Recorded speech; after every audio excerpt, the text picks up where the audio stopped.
Today we are building a new intake system for the Turbo 1ZZ Corolla. Right now, the way this is set up is it's got a filter directly on the turbo, which I guess works fine, but it's very difficult to service the filter with it down there. It's much more difficult to take it out to clean it. So what we're gonna do is install some extra intake piping that goes from the turbo, runs back here, and then puts the filter out here instead. And the reason I'm gonna put it out here is, one, it's easy to access the filter when it's around here, and two, because there's a lot of space here already, so clearance is not going to be a problem. Now, yeah, it would be nice to put the filter in a cooler location, but I mean, this is kind of taken up. There's not really a place to run an intake down there. There's no real place to run anything behind here. So putting the filter here, at least from what I can see, is probably the best option. So this is my idea. We've got a 180-degree coupler. This goes to the inlet of the turbo. This goes to this 45-degree intake pipe. And from this intake pipe, we just attach the air filter. Should be pretty easy. There's not too much going on here. So now that you know the game plan, we're gonna go ahead and pull the filter off of the turbo.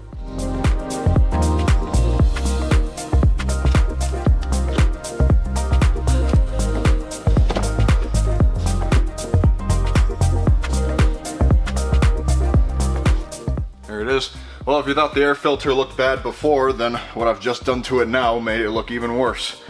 Rest in peace. But that's why I've got this filter. Now, some of you might actually recognize this filter. This is the air filter that was originally on this car when I was running a short ram air intake system before I went turbo. It's the same filter. So funny enough, air filter wise, it's out with the new, in with the old. Alright, so we got the 180-degree coupler here. I might need to trim a little bit away from here to just shorten it up. I'm gonna test fit it in there, see if I need to trim anything, and then we'll go from there. Honestly, this probably would be easier if I just pulled the strut bar off, but you know what? I'll just deal with it. It's fine. As I expected, need to trim a little bit. Nope, didn't cut enough. It's almost there. And just like that, we've got the 180-degree coupler in there. It's pretty close to the header, but I think it should be alright. Maybe in the future it's something we can improve. But for now, that's step one done. Step two, we actually get some metal intake piping in there.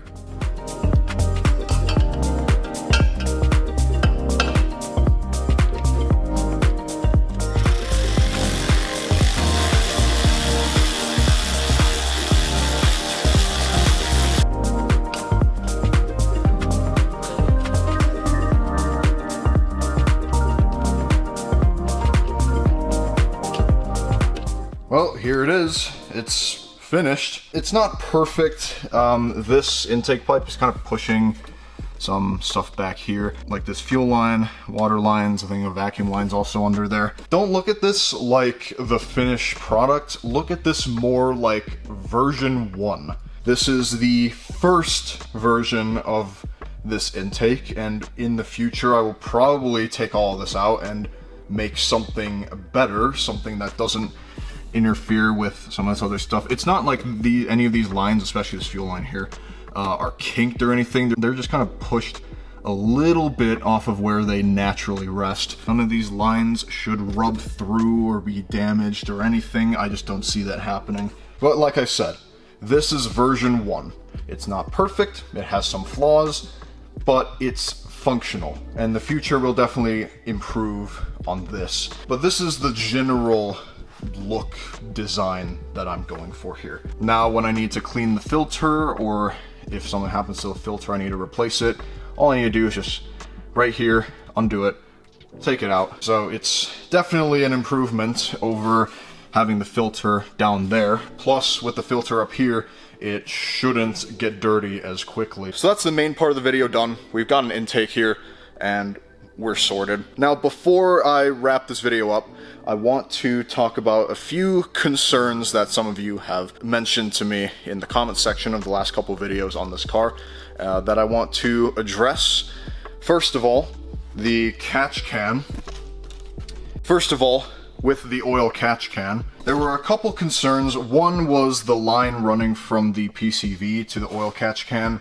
I mentioned that this was labeled as transmission cooler fluid, not oil, and so some of you were concerned that this might break and oil could leak out and start a fire, which is a valid concern. My response to this is a couple things. One, this is actually a better quality hose than what the oil catch can originally came with. And two, because it's not oil flowing through here, it's really like an oily mist. I could quite literally cut this line in half and probably still not catch a fire. So I do understand your safety concern, and I thank you for looking out for me, but at least right now I don't see why this would be an issue. The second issue brought to my attention was that this oil catch can is kind of a boost leak now, because when air goes into here, air will also go this way into the catch can. I see your concern there, and I do think it's valid. I should add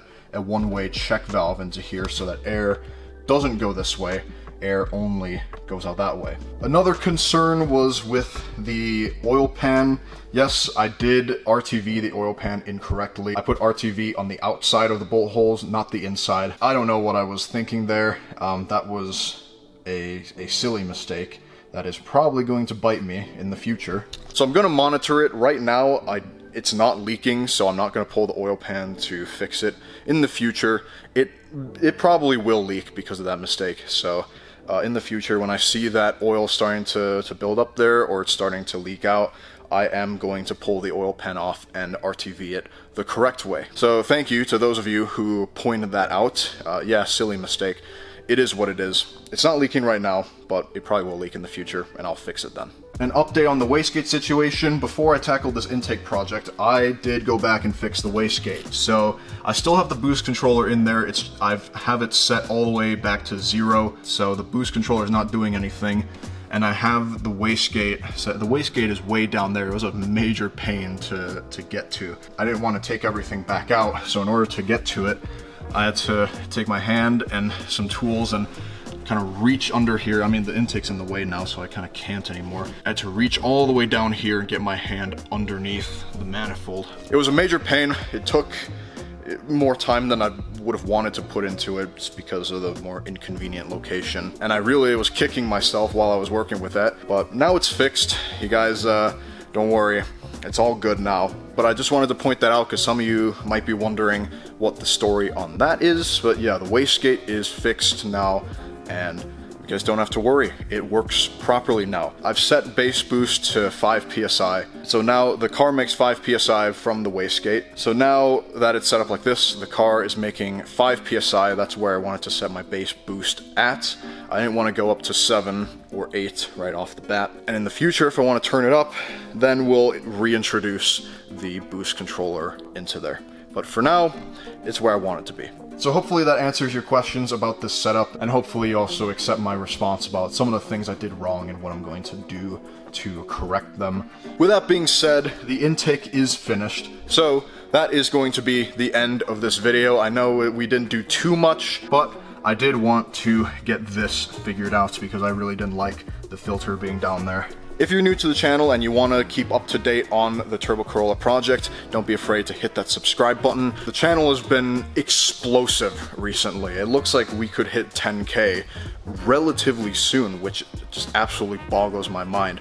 So a subscription to the channel would be so greatly appreciated. Thank you everyone very much for your time, and I'll see you all in the next one. Goodbye.